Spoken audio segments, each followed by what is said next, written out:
holding very still.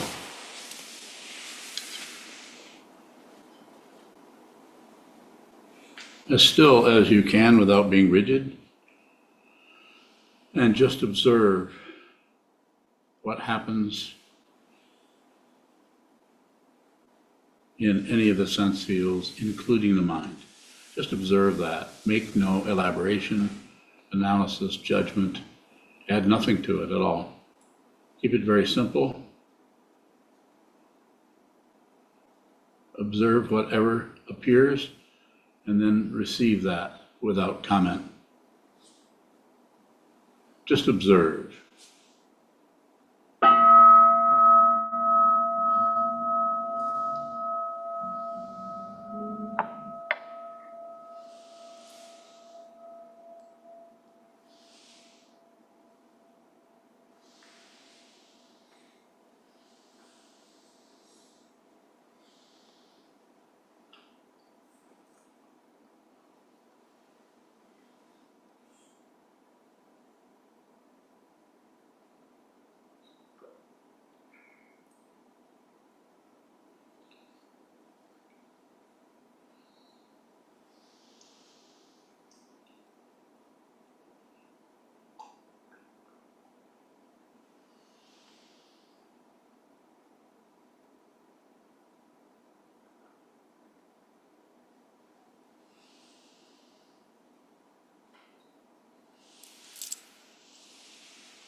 If you're in the Zendo, please come and sit in front of the altar. If you're on Zoom, please turn toward your computer screen.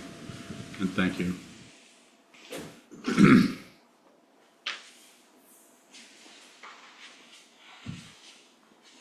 Thanks to all of you for participating in this Sangha, this community. And also thank you for your own personal practice. And also thank you for any financial support that you can give to us. Keep us going. Anything you can contribute to the Community Mindfulness Center to make that happen. They're working on that all the time. I think that goes public here as far as fundraising. When does that happen? At the end of the month, September 29th. Okay, Stay so tuned. yeah, stay tuned. I'm not sure what your tuning device would be. That will be happening. And wait till everyone gets situated here, and we'll have the regular Wednesday Dharma talk, whose title is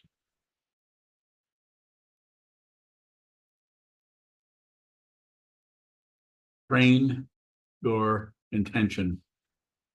You often hear me say, train your mind. I say that constantly, train your mind. See what is true for yourself. Sit down, hold still, practice shikantaza. If you're listening to me, then that's the practice I would like you to do. If you're doing something else, and it's kind of up to you. It's not some kind of direct order, but find a way that works for you to train your mind. You may have to do another kind of meditation. I don't know. This is what I recommend. Hold still, sit symmetrical, and watch. But getting to the cushion is sometimes very difficult. Once you get there, then you can probably come fairly close to that instruction.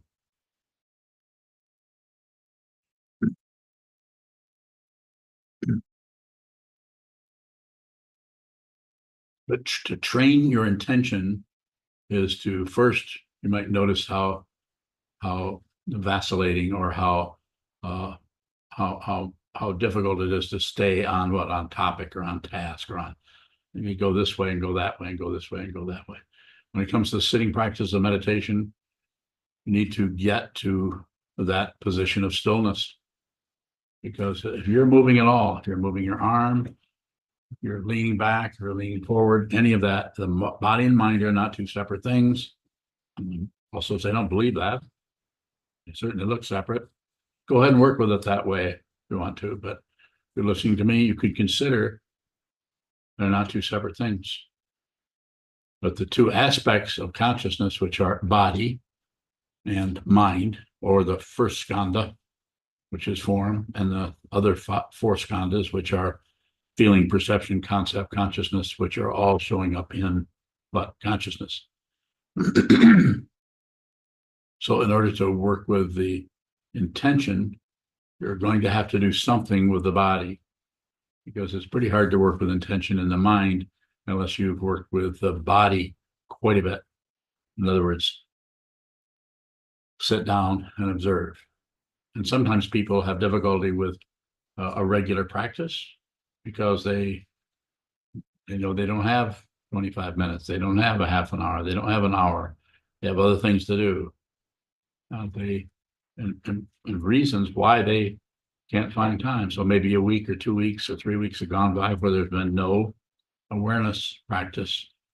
So what's being recommended, and this is something I told someone today or talked to someone today about that, and what I was saying in this particular situation, there's different ways to do this, was, you probably have heard some of them, is find some way to remind you that you're going this way and that way, a Post-it note, or possibly an index card on your bathroom mirror, or on your nightstand, or on your refrigerator, someplace where you're going to run into this. And it may say something like, I sit every day from 7 a.m. to 8 a.m. or from 7 a.m. to 8 p.m. if you've got it in you, if you're in retreat.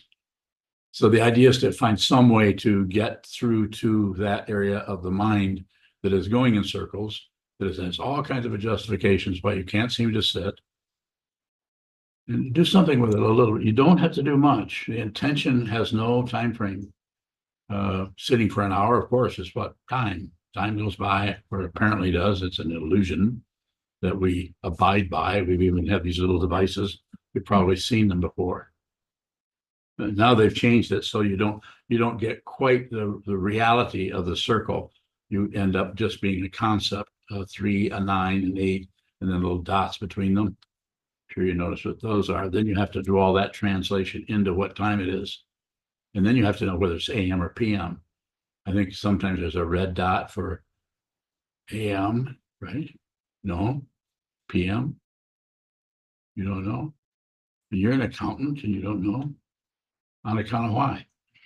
Does anyone know what that is? No. Well, I think I've made my lack of a point. So what you could do there, this is a very simple situation. You sit down and go and sit for 30 seconds, a minute, but make sure you go and actually do that. So this is how you train your attention. Sit down. Wait a minute, I've got one of those things in front of me. It even has I don't know why they call it second hand when there's only one of them. You sit down, you look at it, you decide you're going to sit for 30 seconds. Strike your water glass or your gong if you've managed to break down and buy one. You can actually watch the clock.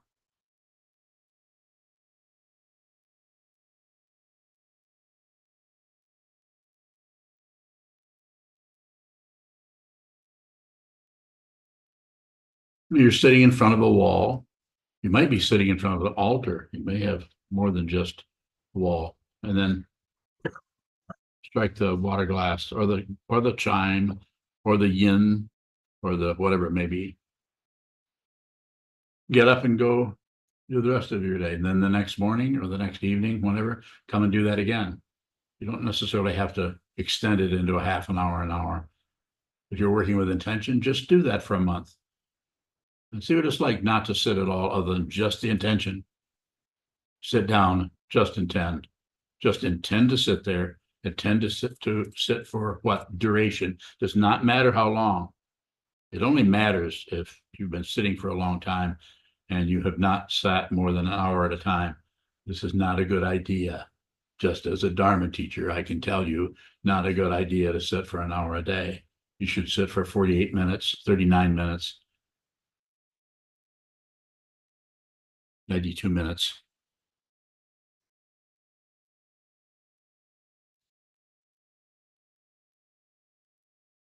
And what does this do? This little short meditation that gets you to get to the cushion, sit down for a few moments, a duration. And you'll notice that duration is very, very simple. It's not very long, so not much is going to happen. You don't even have time to daydream or plan your next strategy at work on how to get a promotion or how to stay away from certain coworkers. You know what I'm saying? That's just a gossipy part of the mind. And you know when you sit down, you're only going to have to sit there for 30 seconds. Remind yourself of that. And that will help get you there. But eventually, even that 30 seconds will be a pain in the butt because now you've got to do something other than just wander around with your head up your ear, thinking about this and going there and validating this and judging this and condemning him and evaluating her. Constant gossipy mind going and going. I'm not saying you're doing that, but probably something like that discursiveness is happening in the mind stream. If the body's in motion, the mind is probably cranking up quite a bit.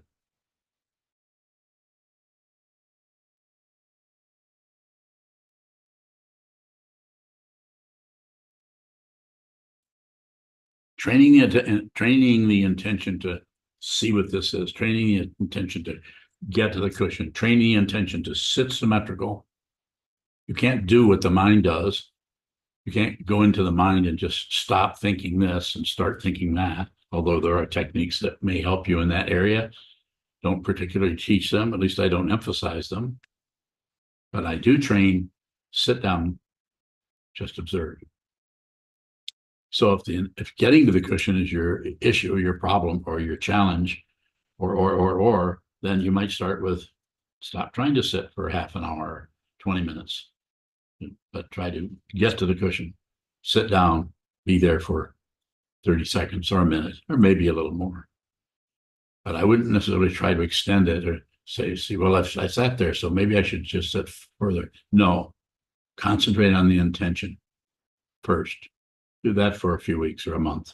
Set up a time, set up a form. This is how long I'm going to do that. And then I'm just going to do what? Be aware of what the mind does when you set up an intention and you have a form, a particular shape. And notice what the mind is not like that. The mind wants to get out of that form, even if it's only 30 seconds. No, it does not like containers. That's why you have a container like a monastery. That's why you can have a container like a monk's robe. That's why you have a container like a raksu. You have a container like a schedule. You have a container like Denkoe or Ohatsu or any of the other sessions. Or the one we do in February where we sit 8 hours a day for a month, every day. You don't do much else. I highly recommend that you come in February and do that. It's only 28 days this year, isn't it? Last year was 29, wasn't it? That was really hard. 29 days. Intention. You're just doing something by repetition. You're just coming back. You repetition. You're intending. And you don't have the old bothersome, I don't have time, because you do have 30 seconds. And if you say you don't, then, well, maybe you don't. I don't know. I don't know what it's like to work with your sense of time.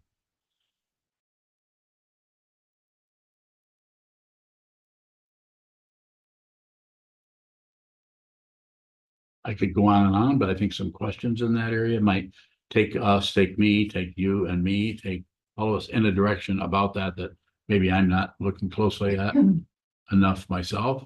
That might show up for you. So together we can go deeper into that. Other questions?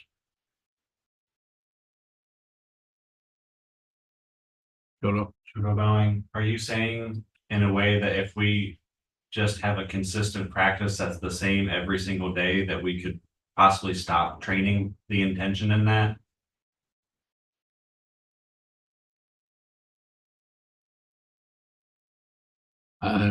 It's pretty clear what you're saying, but I'm not sure what it is you want to know. Can you sharpen it a little bit for an old man? Shugo bowing, just to ask it another way, why use a couple different measurements of time, like 39 minutes and 42 minutes instead of an hour? I believe you were saying. That was meant to be funny.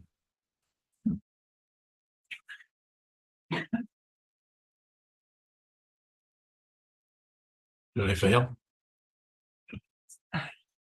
So what I'm saying by that is I'm not saying you need to do some variability like that, but be very aware of when you try to get to a certain situation, like I sit exactly an hour or exactly this or exactly that. It can run over. In the monastery, it is about having a strong form so we can be in agreement about when this starts and when this ends. But you'll notice, if you haven't, you notice that I don't care if you get here on time. Much different than most monasteries or zendos, even Shambhala. If you didn't get to the meditation started at 8 o'clock and you didn't get to there, and the umze or the timekeeper had already struck the gong, you had to stay out in the hallway until the first break of walking meditation before you could come in. I did that for decades. I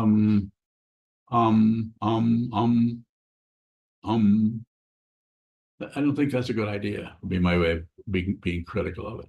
What I think is a good idea is that you know what your schedule is. Conforming to a statute or conforming to a standard, not helpful.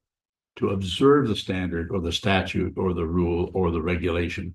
That's what's helpful, to observe that and see how with your dynamic, including your difficulty even following a schedule, then you get to be aware of that. You get to be aware of your particular reticence or difficulty with schedules in the first place. The other way around is to try to train you as if you were sheep. We're just herding people to get them all to act the same way. Not a good idea. It took me decades to understand that. You can benefit from what I'm saying. You don't have to agree with anything. Do not obey anything or anyone. Observe it, and then look at your own mind stream. That's if you see anyone in this monastery that is a monk, and you talk to them about it, you'll find that I probably dissuaded them from becoming a monk, let alone receiving jukai, or less. At least I would say, you really want to do this? This is not easy. You want to do this? And people would invariably say, if they're ordained, yes, I really am sure about it. I really want to do this. But no one is, there's nothing here to join. So you may need this kind of form, you may not. If once you get it, then that basically means you're going to do your best to observe this form as something that you align yourself with, not obey. You've already decided to do this.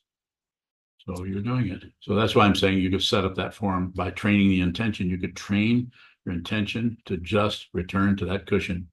That's hard. It's hard to get to that cushion because the ego, in all of its falderall, going around this way and that way, what it wants, what it doesn't, what it likes, gets in the way of that. And the next thing you know, the whole day has gone by and you pushed it to the back of the bus where it fell right out the back window. You don't even get to it because it's gone. You reprioritized it over and over again. And what I'm saying is put it right at the front, train the intention, get up 8 o'clock in the morning, 7:30, or one of those other numbers. They're all quite interesting. And set it up and then be there. It's only 30 seconds. Or perhaps, as I say, even this, I don't want to lock down on it. I'm saying it might be 45 seconds, or it could be 2 minutes. I wouldn't go too much more than 5 minutes because then that's too threatening to the ego that's got better things to do than have someone investigate the nature of that falsehood, that pack of lies we call me. There is no one there. What is there is unreal.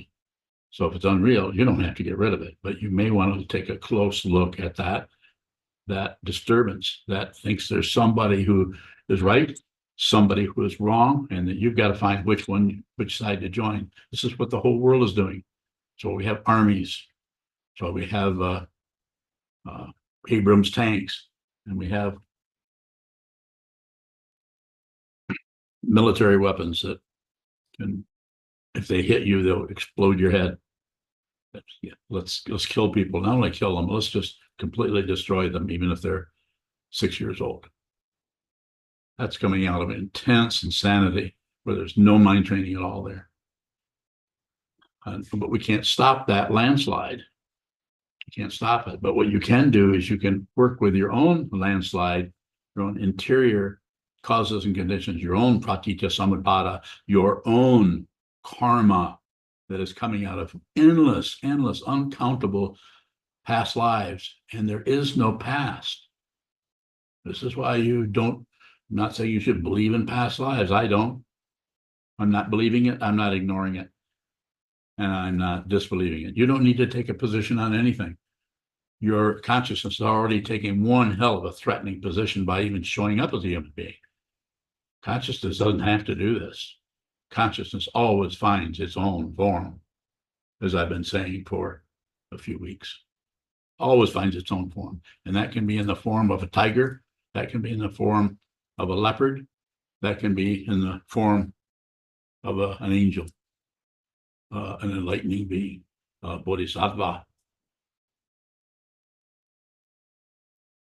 Train your intention. Don't get your energy, your ideas, your comprehension from anything other than this. You find it here, go here. The only way you can go within is to watch what moves without accepting it, rejecting it, moving away from it. And it takes a long time. More questions? You see, You are talking right now about something more concrete, practical, like coming to the cushion. Yes, it's very training practical, the what I'm intention. talking about. How to deal with the intention, such as put others in front of you, or the intention to know the truth. How can you train this kind of So intention? the idea of intention, this is a very pragmatic, practical way of working with intention.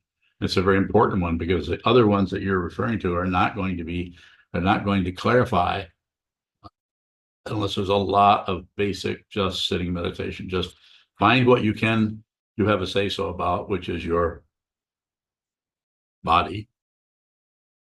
You can move this way, you can move that way, you can do this, but you can't, those same things, similar kinds of activity happens in the mind, but you cannot control it. You can't just maintain a vision of a purple rectangle in your mind for any length of time, maybe a little bit. And that's something very simple. If it's the image of Avalokiteshvara or Manjushri, even more difficult and complicated. Padmasambhava, very complicated to visualize that in practice of Guru Yoga, to identify with that teaching principle showing up as your wisdom mind in the form of a almost mythical teacher. We don't know whether he lived or not. It doesn't matter. He's living now. So going back to your question, with the sitting practice of meditation, you will be more able to work with the intention that happens in consciousness as far as putting others before yourself by observing the way you don't do that, by the way you continually go back into your own, what you think and how you're doing in evaluation. Be aware of that so that there's a possibility that you can return to that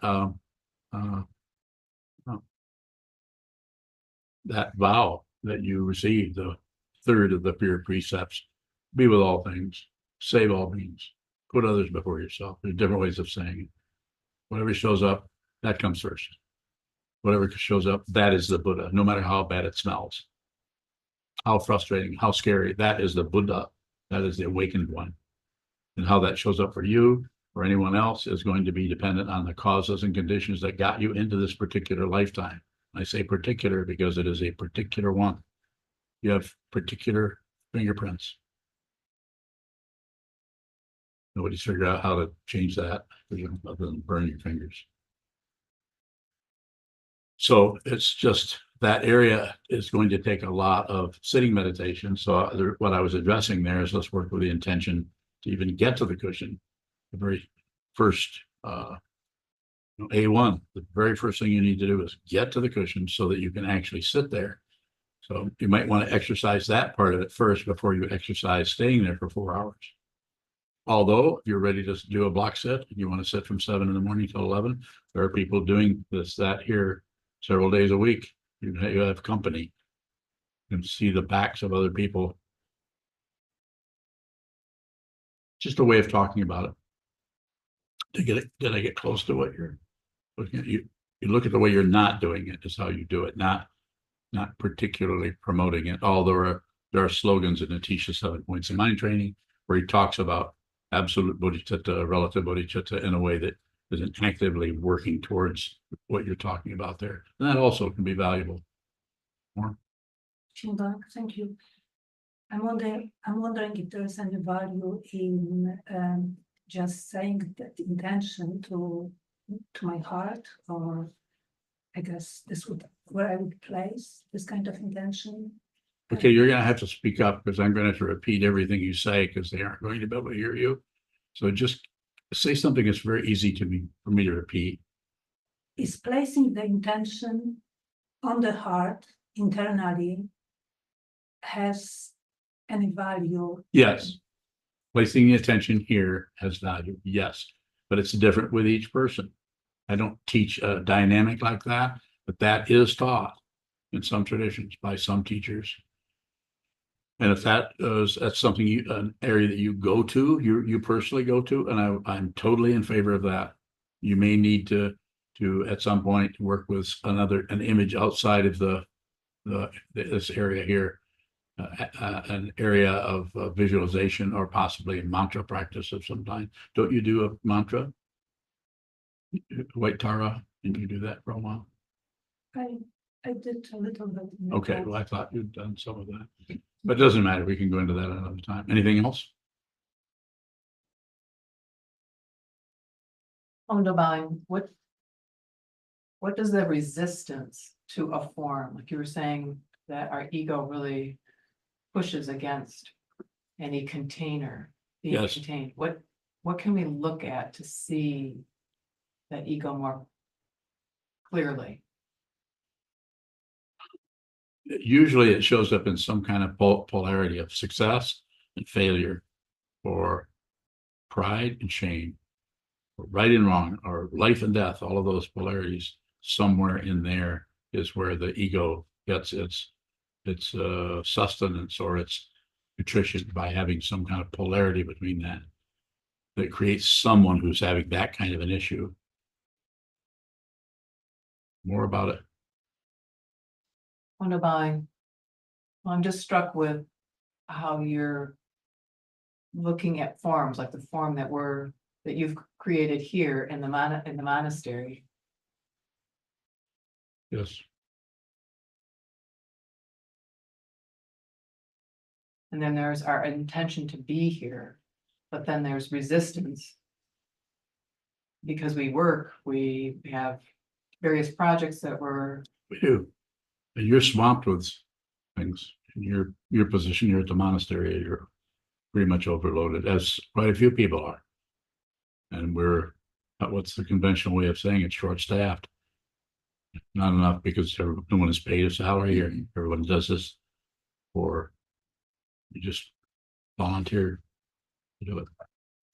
Yes, underline. So then when we have an intention to practice and we're trying to choose between three goods, give me an example. Let's pick the argument. Give me three things you're choosing between where you're coming from. underline Tenzo. So meal prep for once a week. Yes, Okay, like 2 days ago. yes, 1 day ago, Okay, for me, so that took you 2 hours and $100, right? What's the next one? reconciling the bank account. Anybody else having to do that? No, Can you get help? I could ask for help. But could you get it? I don't know, Have you asked for help? not with that particular project. What's the next one? Developing an editorial calendar for the new, for the fundraiser for a kickoff of the campaign at the end of September. Okay, are there more? Yes, How many more? 10? easily. See several people grinning. They have their calendars and are loaded too. It's difficult. And so coming back to your question, I just wanted to characterize this, not for me, I understand it, and most people here, but people are at a distance on Zoom. People that have never even been to this monastery may not have any idea what it takes to run something like this, where there's no profit or not. There's no profit, there's no product, and there's no service. You could say, well, yes, there's a service for training the mind, but it's not something you can charge for. Yeah, this has to be given. And that's why I ask, as I'm asking you right now, help this community. If you want this to survive, there's no way to survive. We can't charge a fee. This doesn't mean we don't charge somebody some money. If they live here, we charge them tuition, but it doesn't cover all the situation. And that we don't have people who are guests who come here that we have to charge you something. Otherwise, we can't keep the doors open. So there's some of that going on, but this is not a profitable thing to go into, my friends. This is a spiritual path. Wonderful. So how do we determine when we have a strong intention, otherwise Yes. we wouldn't be here? You return to the attention every day. I know you well enough to know that you do that. How do you do that? How do you do it? Through vows, saying. What do you mean vows? Tell us. Come on, Your precepts. crank up your precepts. pride. Let's see all the incredible spiritual path that you're working with every day. Come on. If you don't, I will.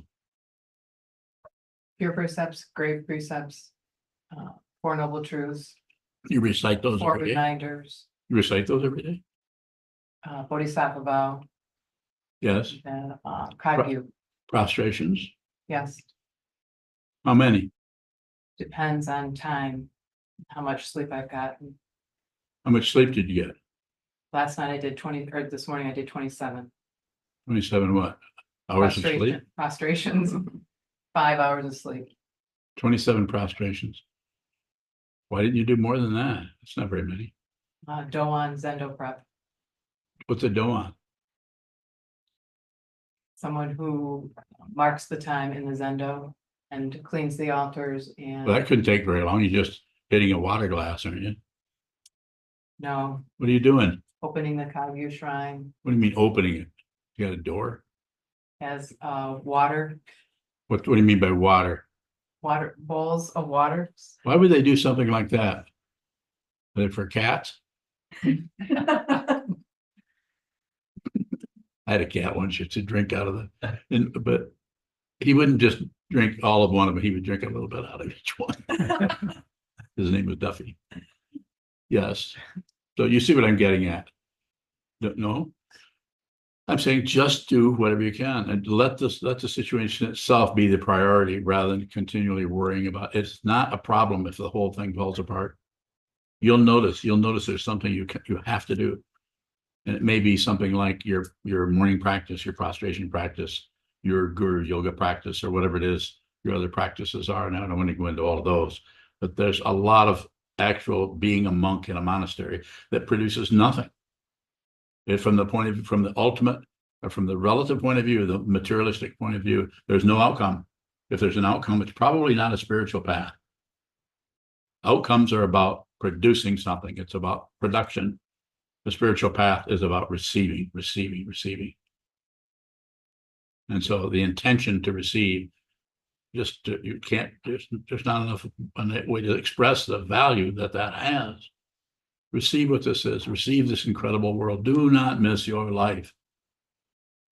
And if you are tied up in the material world, in the mundane world, because it's circular, you won't miss that life, but you will be back again because something will be unresolved. You'll come back again. Will you come back in another life? I don't have any idea, but it looks like it. That's how it looks over here. We've all been here many times. Not this individual, but consciousness showing up in different forms, which you're not separate from. So just do that situationally. You know you have to do that. Have you ever set your entire spiritual practice aside just to work on your executive stuff? So that's choiceless, isn't it? Correct. You have Yes. you have to do that first. So then if there's time left, then you I don't know, you're not on the functionary, you're not an Eno, you're not the Shuso, you're not the Kansu. So what are you complaining about? Those are the three primary things. What is it you're doing? What is you have a title? Executive director. Don't you have another title? Jisha. What does the Jisha do? Jisha is the teacher's Pet, and the teacher's assistant. slave. So you wait on me hand and foot. And the teacher wants a sign right now really bad, so we're working on What's that. that nervous laugh about? Thank you, teacher. I think she's got it easy. Do you have anything more to offer?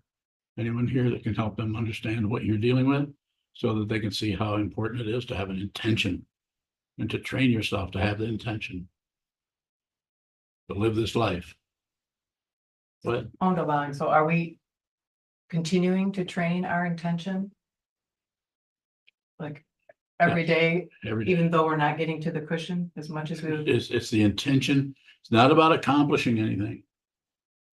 It's about the intention. If you're working with success and failure, then this is you've turned the spiritual path into a mundane path.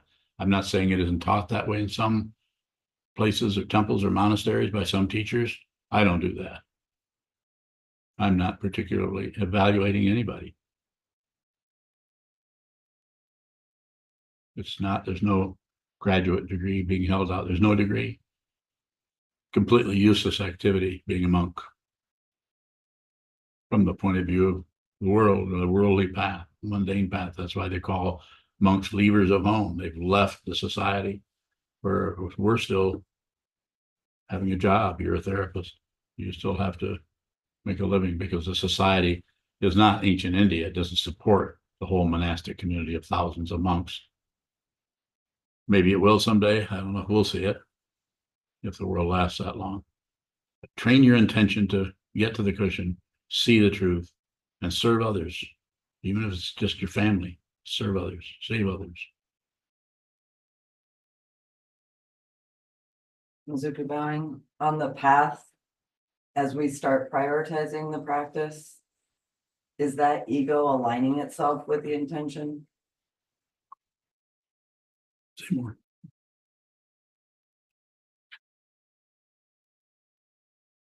I'm not sure how I can say more.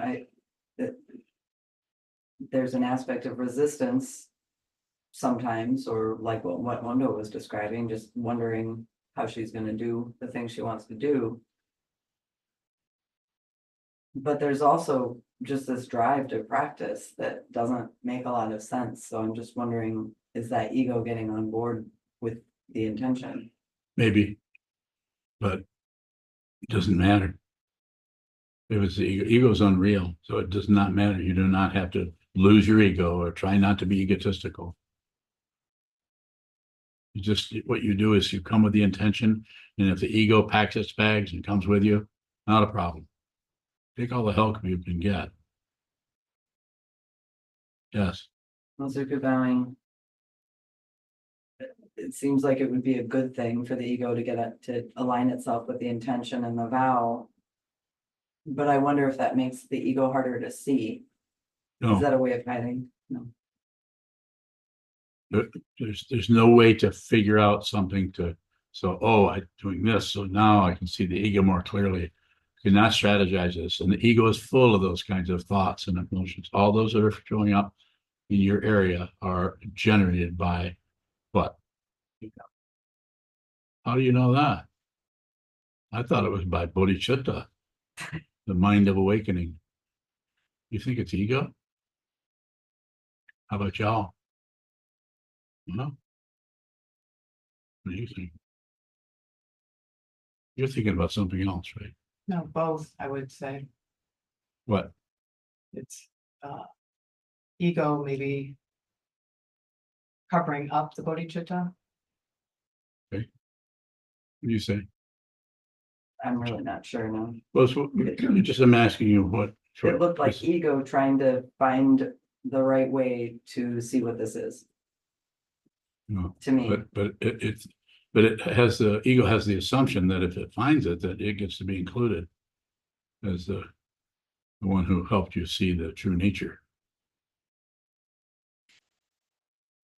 Doesn't that work?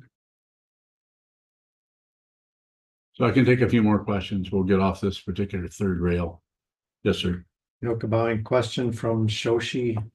Shoshi bowing, is there a difference between the ego container and the shikantaza container? Bowing. Same thing. Containers.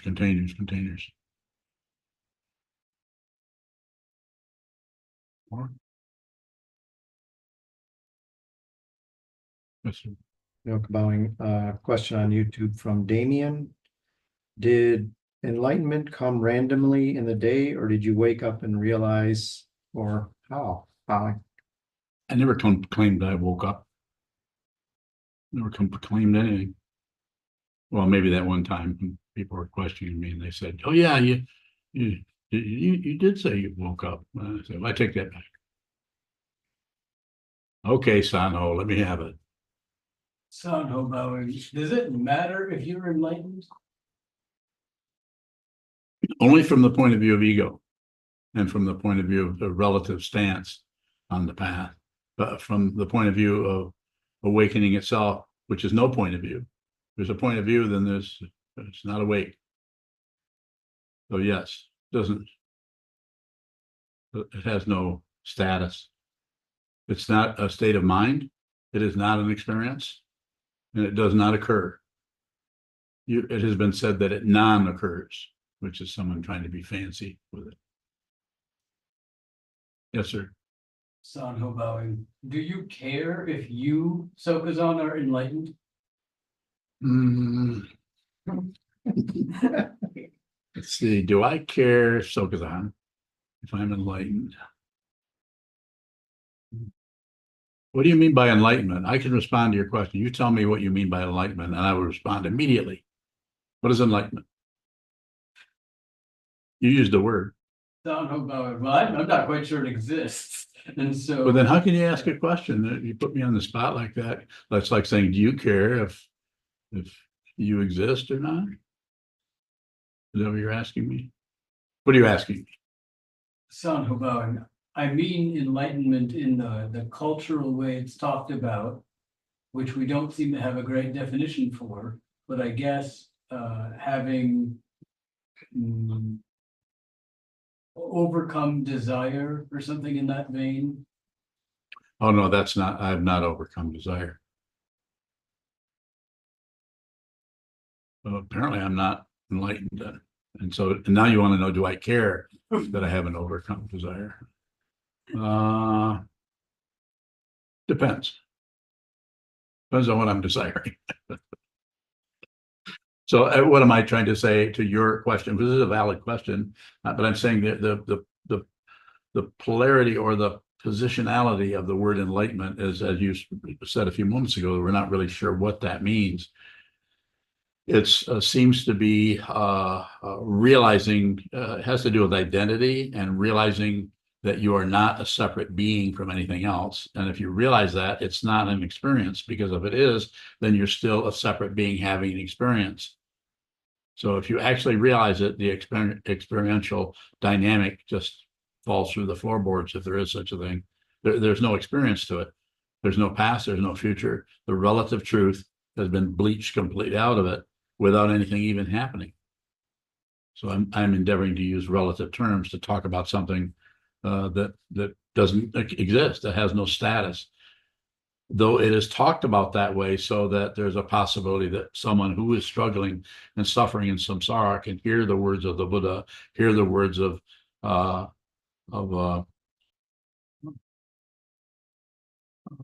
or Vasubandhu or Dogen Zenji or Weinang, excuse me, all the other teachers, hear that, the way in which that was presented, and resonate with that on some level, where there's the encouragement to actually practice, train the mind to see the truth, to practice the way of the Buddha.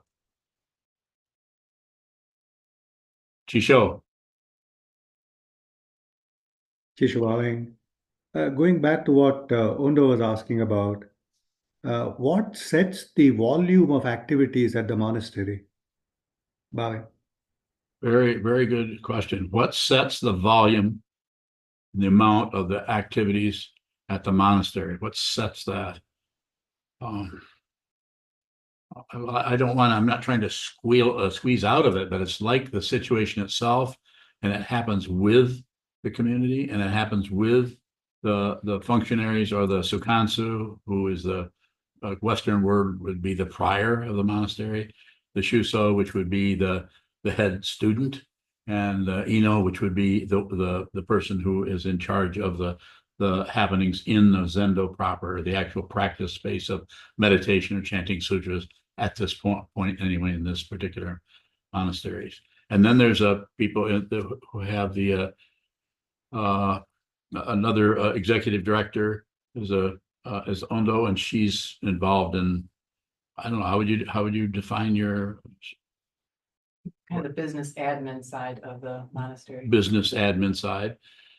And so that's been, the whole area is kind of shaking up right now, and people are off in retreats. So Unyo is at Carmen Choling, Jason is out in California, Sokaran, who is the Shuso, but is not the acting Shuso right now, is Senshu. So I'm just kind of laying this out a little bit for you, so you can see that we just do the best we can with the person power that we have to accomplish things.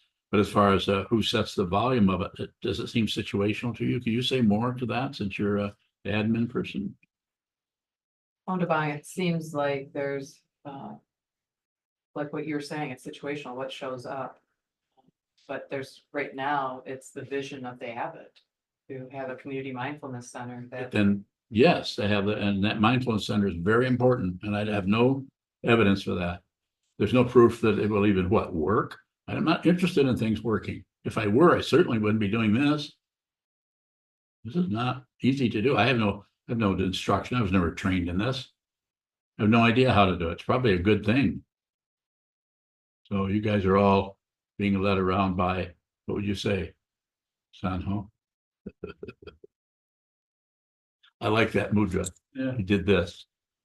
So you're the Sukansu. What are you? How would you answer Chisho's question? I think he has another one coming, so you better hurry up with this one. How would you? How is the volume? How is this worked with in the monastery? How are we doing that? Would you say situational satisfies that response? Yes. You're right now foregoing your sitting practice with my approval, I guess you could say, or at least my inclusion, to actually work on a building we just purchased to get those floors ready, get the walls ready, get the whole place painted so that we can have somebody move in who will pay tuition, not rent, tuition to actually live here and practice here. So it's important to get that done because we're making payments on that building. This is true of all the other buildings here, and they're at different stages of that kind of same situation. So where do you go? There he is. Is that enough of a response, or Right. Tisha Bowing, I feel that if a form is set up, then that form being set up itself brings a lot of rigidity actually, because flowers have to be cut, flowers have to be placed, water has to be replaced. All of those take time. So that's why I was wondering how it is situational if a form is decided, but then the form brings a lot of rigidity with it. But the way the rigidity shows up is the person who is observing the form and the way in which they observe it.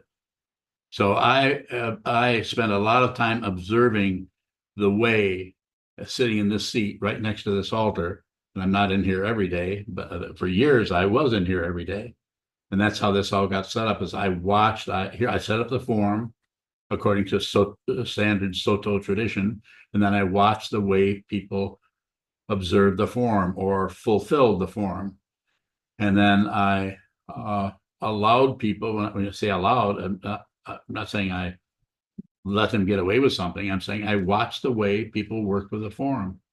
So there's part of that. On top of that, the idea of filling the water bowls and replacing candles and so on. It's about creating an atmosphere in here that supports sitting practice of meditation in such a way that just someone's living room, not that you can't do this in your living room or your bedroom or down the hallway. All you really need is to have a Buddhist altar. All you need is a copy of a Buddhist text and laying on a table. That's a Buddhist altar. You don't need a candle. You don't need incense. You don't need anything but that. You might need to have more on there, like if you make offerings of flowers or water, but it's a way of relating to that using a form. So coming back to your inquiry or the way of talking about it, you're saying that it's rigid and no one is forced to obey anything here. So it's not rigid. It's set up. Here's the form. You know this, you lived here for a couple of months, which was probably long enough to see how people were relating to this. And if you remember, when the form was here, you were here every day, weren't you? You were here every single day. But you also observed how a lot of people weren't here. Do you remember that? Yes, I know. And so I'm saying you're here every day, and then you notice how some people are not doing this every day, but they are not, so to speak, called on the carpet and scolded. I might have a talk with someone if they never show up. I might say, maybe you want to live somewhere else, like down the street, go rent a building. There are people who have lived here and can't do it. And they have talked to me, and I've I don't know if that I've encouraged them by pushing on them, but I have offered that, you know, you don't have to live here. You could practice here and rent a house 2 blocks away or 6 blocks away and just come here as much. But you notice if you live here, you got to have a strong presence of the form that helps you practice, especially if it's supportive to you, but there's no demand. It's not military. Your way of relating to the form is very crisp, very clear, very definite. I mean, I'm able to see you just about every time there's a block set. I can see your back facing the Zoom screen in real time. You're here most of the time, even though you live, you know, hundreds of miles away. So what am I saying by this? I'm saying your take on this, and Navid's, who lives in Iran, and Jen Wade's, or Michelle Reed, or Deb, or anyone in here is going to be different. And that's why I've endeavored to make the form there, make it present, make it definite, make it something you can read about, or you can see, you can observe, and you can see there's a uniformity to what the form is, but there's not a uniformity to how it is observed. So therefore it's not rigid. Does it feel rigid to you? Ishwang, yeah, I think so. Meaning, for example, if there is a book study, then there is a form. The computer has to be set up, the audio has to be set up, the table has to be set up, the books have to be brought out. All of those have to be done anyway. Okay. The same way with service or whatever, Yeah. all of those things have to be done. So what I'm wondering is, like you said, when I was there, I could attend almost all the forms, but Yes. I'm not doing other stuff. I was not doing, uh, taking care of buildings and all that kind of stuff. I was not doing. So that's the balance I was trying to ask. If there is too much of forms and too much of activities, can the forms be relaxed? Or yeah. The forms can be relaxed in terms of the person doing the practice. So we have people living here who a lot of their activity in the forum is taking people around who don't have cars, or doing just things that show up, like someone coming to the airport, and that means somebody's got to spend some time getting a car, or getting your own car and going and doing that. So those are situational. But as far as cutting back on the forms that are here so people can do more administrative work, I'm not going to do it that way. This needs to, and I appreciate what you're saying, but I'm just saying that if the form needs to be relaxed, then it needs to be relaxed by the individual practitioner, and not by me, say, stepping in and saying, stop doing this, or don't do this anymore, or we won't fill those water bowls anymore, or we'll only have, what was it? 2 services a week instead of what do we have, 5 right now? 3 morning and one evening. 3 mornings and 1 evening. And there was a time many years ago when we practiced every day. Every morning was every day. I know I was here. And now I'm much lazier, so I don't do that. What would you say about what? That's a very good, because she shows what it's saying is addressing directly what you're having difficulty with. You're very dedicated and devoted to practice, not that other people here aren't, but you also have all these administrative things that you're involved with, including the fundraising situation and so on. You're not the Sokuzan or the Shuso or the Eno, but you have these other responsibilities. Based on what he's saying, do you agree that you should relax some of these forms, like say you no longer have to do any prostrations? Owned by, I don't agree with He's relaxing, laughing too. You don't agree with that? with relaxing forms. I really appreciate your response that it is individual. There is though some thing that needs to be addressed, and that is with people here in the monastery. There's many more now that are working full-time or have children at home. So there are less hours that Yes. people can dedicate to the monastery projects. And that's what Yeah. pushes us to purchase services rather than do them ourselves. Hire somebody to do plumbing or something, or just make Shoto do it. Shoto's a pushover, aren't you? For his teacher. For his teacher. Nobody else.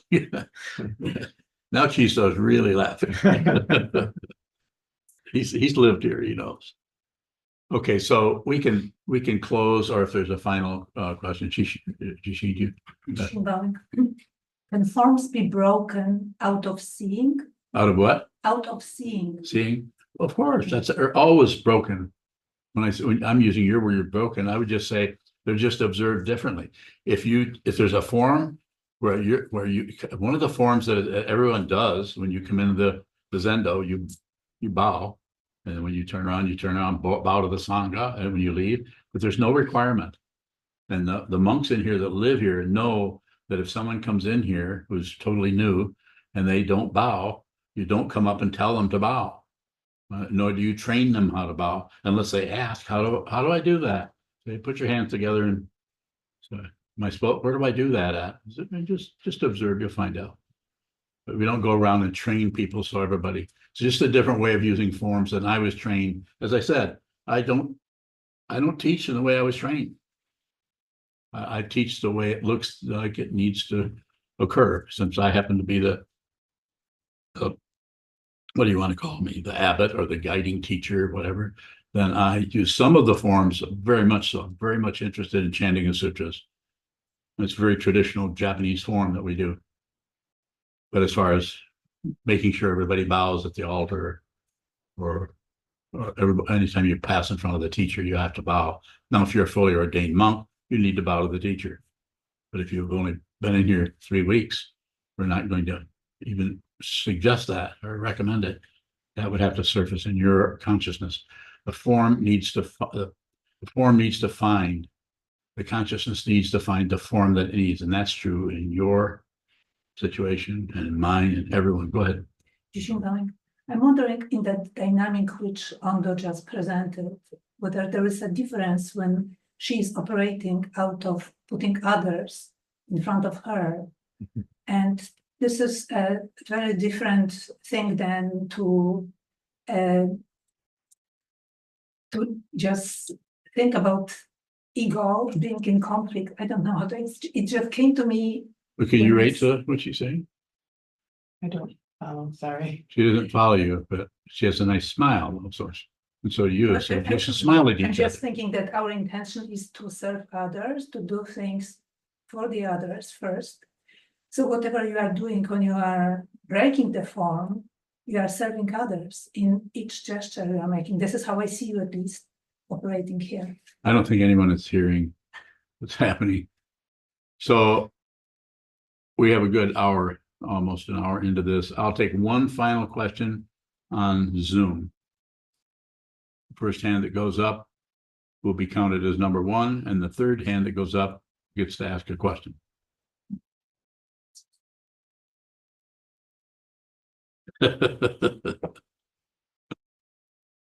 No, just ask me. If you have a question, go ahead, Adriana. Adriana bowing. What does it mean to refrain from killing, the seventh precept? How can I think about that? So be aware of what you kill. I gave a talk not too long ago.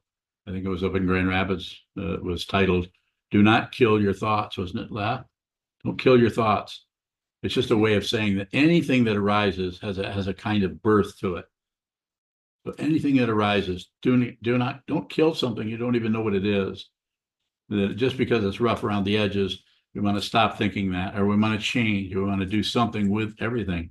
Stop meddling with your life and receive what shows up. If you have something arising in your mind stream, even in your life, if someone, I'm not saying you should allow yourself to be bullied or abused or robbed, but anything that comes your direction has a certain kind of credential with it that, dependent on arisen, gives it the right to be there. Doesn't mean that it's correct, that it might be totally wrong, or whatever, use the fancy word evil. It might be a terrible thing coming your way, but the causes and conditions that arise around anyone or in any situation in your life or in your mind stream I'm not saying you need to validate them, but you might want to look at what that is, what shows up before, or at least at the same time that your prejudice jumps right on board and says, no, that shouldn't be that way. I shouldn't be feeling that. That shouldn't be happening. Most of the world is doing this, or they go the other way. This should be happening. I need this. I need more of that. Or the other one, shut it down. Not important, not concerned. I don't care about the children in Gaza. Why should I be concerned about something over there? I got problems of my own. You know what I'm talking about. All of you. I'm not accusing you of anything. And it's not that you need to travel to Gaza, but be aware of everything that shows up without comment if you can. It's the commentary that covers up the reality that is there. And so the intention to see the truth, coming back to the original theme, is what we need to work on as far as this particular teaching. Intend to see what this is. Start by intending to get yourself to the cushion and practice. Even for a short period of time, that intention gets reinforced. And eventually you will sit there for 3 or 4 or 5 hours at a time. If you want to see the truth, if you're inspired by the Buddha's Dharma. Bowing, is there a difference between killing my thoughts and ignoring them? I think there's a similarity, and you would know in your own mind stream if you have thoughts come up and you have a way of deliberately ignoring. It's very difficult to do that if you're practicing meditation, shikantaza, but you can distract yourself if the thoughts are bothering you. Go for a bike ride, watch reruns of this or that or the other thing, anything to distract. That's just a more active way of ignoring.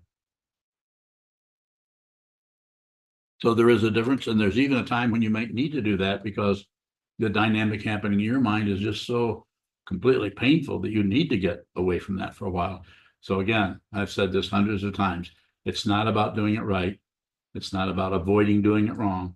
It's about being aware, because the right, wrong, and all of that completely misses the underlayment, which is called dependent origination, that there's no separate event anywhere. Everything has multitudes, innumerable things that are behind it that cause it to have its singular appearance. But it is not singular. This is not separate from anything. This is not so separate from the feet of a person walking down the streets in Chicago, 35th and Wells, right now, right this moment, not separate from that. Not the same, but not separate from anything.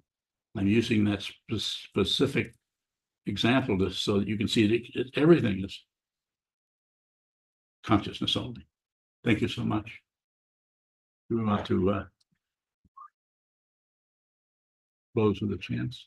Dedicate to man. Dedicate American. Okay. It's one of those forms where you have to do it. It's a form. We have to obey the form. Sorry about that. Of course, if you're on your computer, you can just walk out of here. Or if you're in here, you can just shut your computer off. Made sense to me.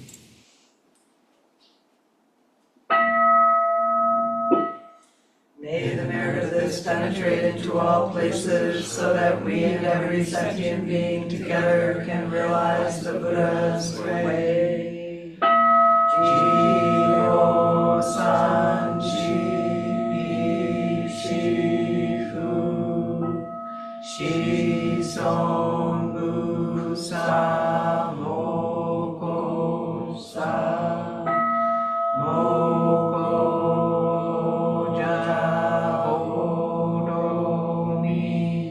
the 10 directions, the 3 times, all Buddhas, all venerable ones, Bodhisattvas, Mahasattvas, the great Prajna, Paramita.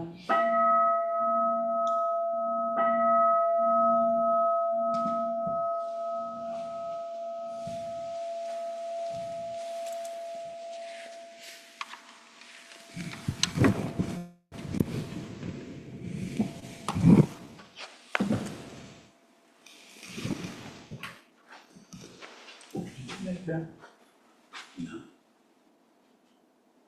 Was it flat when you started?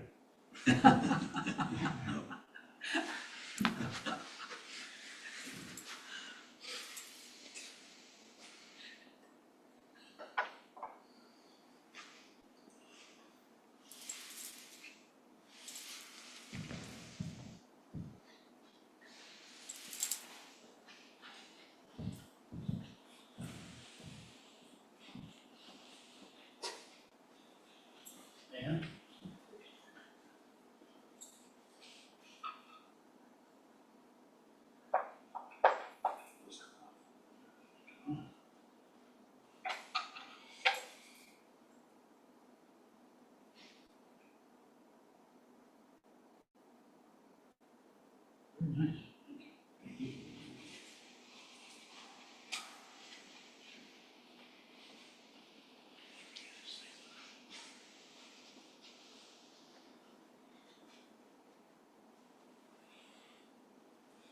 Bye. We'll return to sitting until evening service at 7:40.